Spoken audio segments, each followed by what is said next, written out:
Assalamualaikum warahmatullahi wabarakatuh. Selamat pagi, Bu. Perkenalkan, nama saya Penny Nurdianti, kelas C pagi, semester 2. Di sini saya akan menjelaskan pengertian dari teori belajar behaviorisme.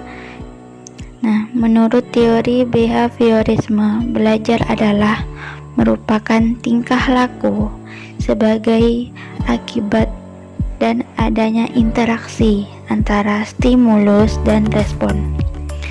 Seseorang dikatakan belajar apabila mengalami perubahan perilaku dalam dirinya. Stimulus adalah apa saja yang diberikan guru pada siswa atau membantu pelajaran siswa, sedangkan respon adalah reaksi atau tanggapan siswa terhadap stimulus yang diberikan oleh gurunya. Adapun ciri-ciri dari teori belajar behaviorisme, yang pertama adalah mementingkan pengaruh lingkungan. Yang kedua, mementingkan bagian-bagian. Yang ketiga, mementingkan peranan reaksi. Yang keempat, mementingkan mekanisme terbentuknya hasil belajar. Yang kelima, mementingkan sebab-sebab di waktu yang lain. Yang keenam, mementingkan pembentukan kebiasaan. Yang ketujuh, dalam pemecahan masalah.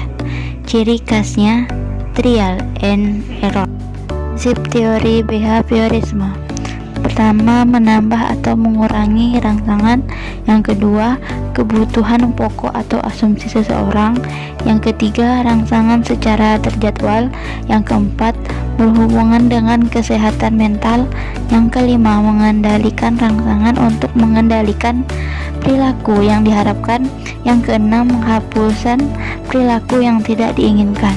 Berikut adalah macam-macam teori belajar behaviorisme. Yang pertama yaitu teori koneksionisme. Menurut Thorndike, belajar adalah proses interaksi antara stimulus dan respon. Yang kedua, teori klasik conditioning. Menurut Ivan Petrovich Pavlov, individu dikendalikan melalui cara mengganti stimulus alami dengan stimulus yang tepat untuk mendapatkan pengulangan respon yang diinginkan.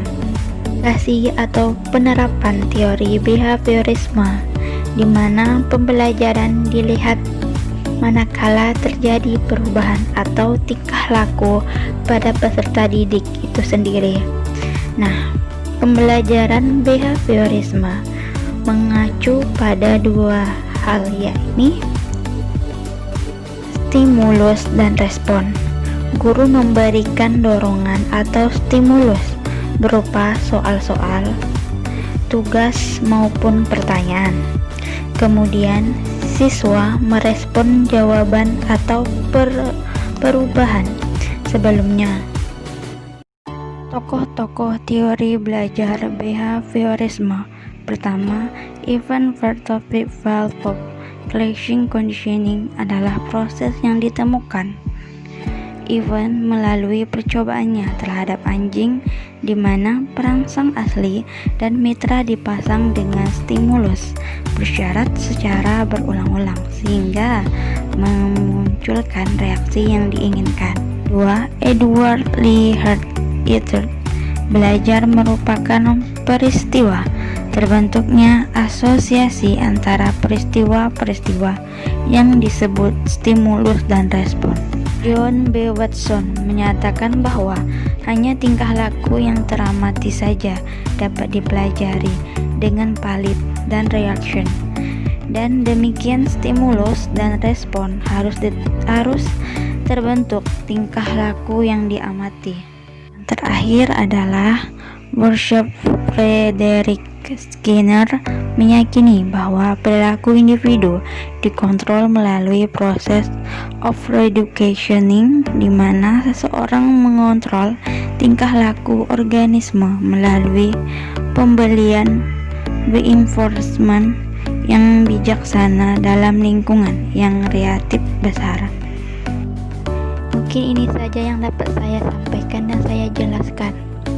Kurang dan lebihnya saya mohon maaf. Sekian, terima kasih. Wassalamualaikum warahmatullahi wabarakatuh. Selamat pagi, Bu.